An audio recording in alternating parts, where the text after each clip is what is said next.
Nothing like a little Nirvana. Welcome back. It is the Vegas Take. Sharp and Shapiro. As you are. Yeah, please never do that again. No, I'm going to keep doing it every day. Come as you are. That's what we're talking about here. We're talking about homosexuality, and okay, I'll leave that one alone. Anyway, speaking of which, Matt Lauer is now accused of raping an NBC colleague. We knew it was sexual harassment. We knew he had that little button on his desk to basically lock women into his sexual chamber.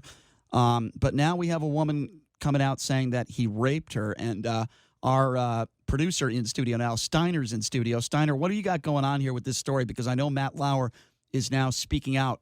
What is he saying? Yeah, I think we got another piece of the puzzle this morning. We knew that something went down with Lauer, but now we're getting an idea of why it went down so quickly. Why NBC fired a guy who makes, $25 million a year that quickly? Well, according to a new book from Ronan Farrow, this woman, Brooke, who worked at NBC, said that Matt Lauer took her back to a hotel room during the 2014 Olympics in Sochi, pounced on her, and penetrated her, despite her repeatedly saying no. Why didn't she contact the police? Well, now that's where Lauer. Let me get into a couple more details here. Okay.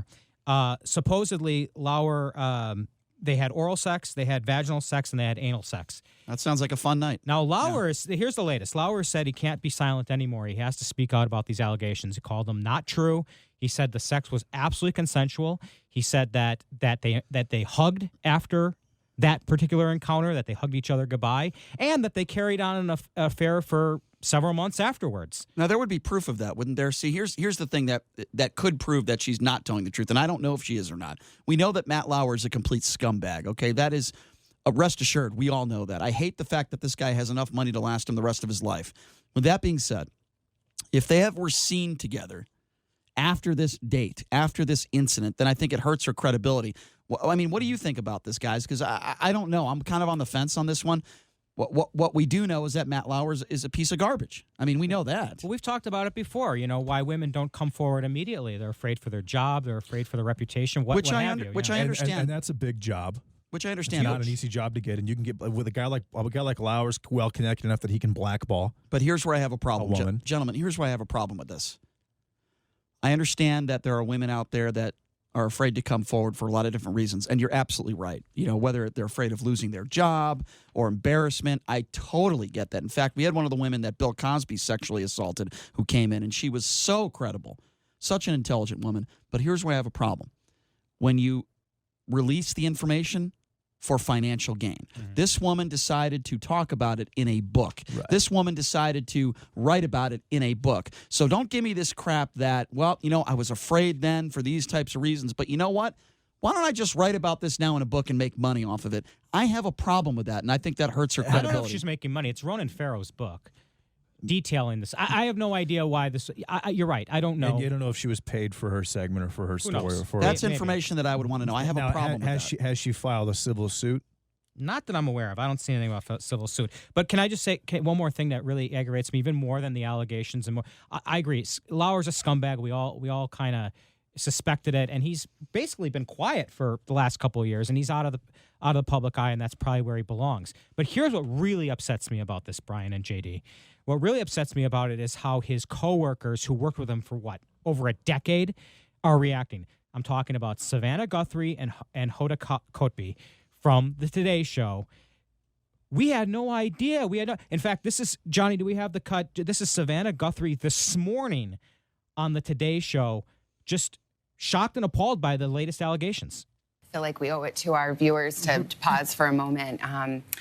This is shocking and appalling, and right. I honestly don't even know what to say about it.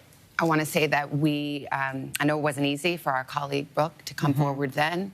It's not easy now, and we support her and any women who have come forward with claims. And it's just very painful for all of us at NBC and who are at the Today Show.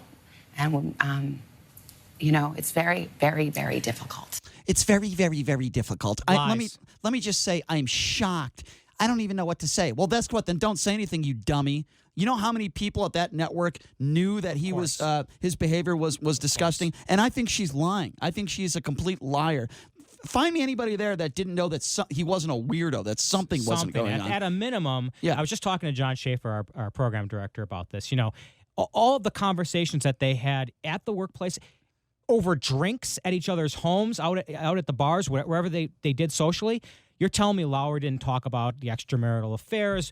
You know, he didn't get a little tipsy and talk about kinds of things he likes in bed. I mean, you knew he was a weirdo. And I'm telling you, when this story broke a couple years ago, I said to my coworkers at the time, I said, listen, if a sexual assault allegation came out and it was somebody in this building, I could narrow it down to 2 or 3 people. Probably be me, right? Yeah. No, this was a different job, but here it would definitely be you. but I could narrow it down to a couple people, and I would say, of course, because based on the behavior, it's a tip of the iceberg. Just based on what you see in the building, of course you can extrapolate that they would go on and do stuff. And what they didn't know about this little secret buzzer under his desk to lock women in his. What a weirdo!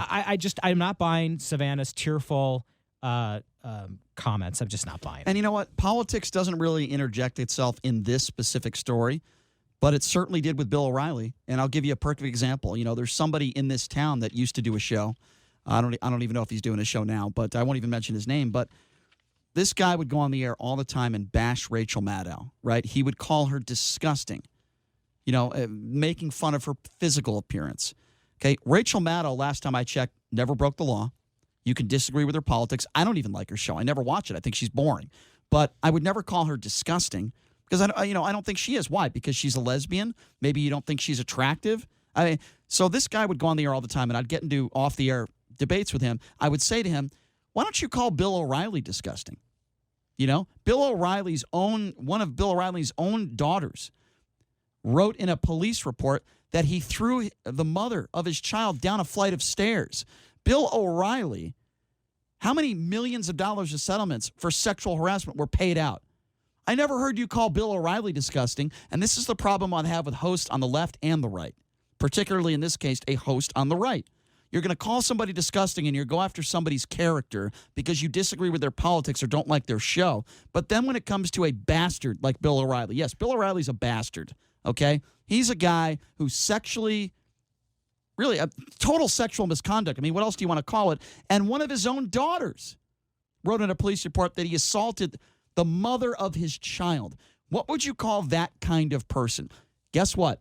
It's called no credibility, biased politics, partisan politics. If you go on the air and you're going to bash Rachel Maddow and you're going to call her quote-unquote disgusting, but you're going to, wear the Bill O'Reilly knee pads, then I have a problem with that. It's not called consistency, okay? If there's somebody on the left that does something that I consider disgusting, whether it be sexual assault. Anthony Weiner is a perfect example of what I'm talking about. I got to be honest with you. Before he decided to show pictures of his little wiener, I actually liked Anthony Weiner because I thought he had some pizzazz. I thought he actually had some fight in him that I appreciated, and I liked some of his politics and policies. As soon as I found out what he was putting his poor ex-wife through, Huma, and his newborn through, I said, this guy is a piece of garbage. You're talking about Carlos Danger. Carlos Danger, yes, that's exactly. His alter ego. The fact that he did it once, I said, all right, this guy's a scumbag and he's got horrible judgment. And then he decided to run for mayor and he did it again. I said, this guy's got serious psychological mental problems. He's a horrible human being. And I would put him right in the same category as Bill O'Reilly. They're both just horrible people. If you want to talk about, well, it's mental illness, it's this or that, come on. They're both just horrible human beings with huge egos.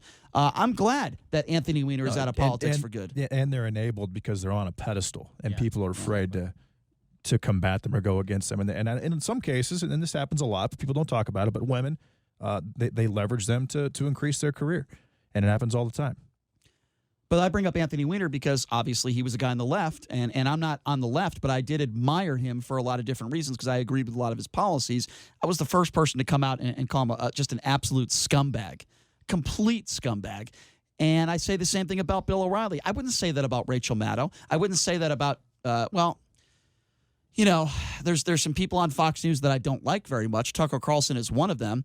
I don't think he's ever broken the law before. I do think when 22 people die in a Walmart at the hands of a white supremacist, and then you go on your show the next day and say the idea of white supremacy is a hoax, I think that does make you a bad person. I think that does make you a horrendous human being. You might not be sexually assaulting women. You might not be doing what Anthony Weiner did, but you can still be a horrible human being. I do think when Laura Ingraham goes on Fox News and she makes fun of Nipsey Hussle's lyrics a week after the man was murdered and died, and he did so much for his community and charity, I think that could make you a racist. I think when you do go on your show like Laura Ingraham does, and you talk about LeBron James and you tell him to shut up and dribble, when you have a bunch of white people coming on your show that are conservatives, that are musicians and actors, and it's totally okay for them to speak their mind, I think that does make you a racist. I think that does make you a horrible person. It's why I have called Laura Ingraham a witch and a racist. It's why I have called Tucker Carlson a horrendous human being. Are they at the level of an Anthony Weiner? No. Are they at the level of a Bill O'Reilly? No. But they can still be bad people. And there's no doubt about it. Matt Lauer is a horrible human being. Horrendous. I don't know if this accusation is true or not. We'll never know. The only two people that know are Matt Lauer and the accuser. Nobody else knows. But it's another story coming out with a man that clearly has a history of sexual misconduct that will never be on TV again. Matt Lauer will never be on television again unless he's being interviewed and somebody wants to talk to him about this stuff. He's never going to get a job in TV again, and he shouldn't.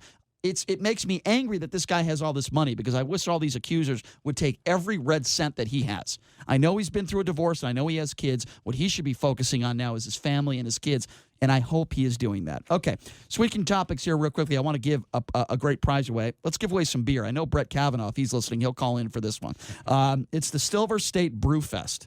This is a certificate good for complimentary admission for two to the Silver State Brew Fest. This is located at the poolside at Tuscany Suites and Casino.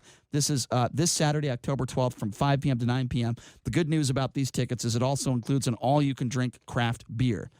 Fifth caller right now, 257-5396. That number again, 702-257-5396. You're going to win complimentary admission for two and all-you-can-drink craft beer at the Silver State Brewfest. Again, that number to call, fifth caller right now, you will win a pair of tickets. That number is 702-257-5396. Again, that number, 257-5396. Fifth caller, you just scored yourself a pair of tickets. So we're going to take a break. And when we come back, we're hearing rumors that have been circulating for well over a year now. Are the Oakland A's going to be moving to Las Vegas? Is this going to be happening? A man who's covering this story is Mick Akers with the RJ. He's going to be joining us next. Take a break. Be back right after this.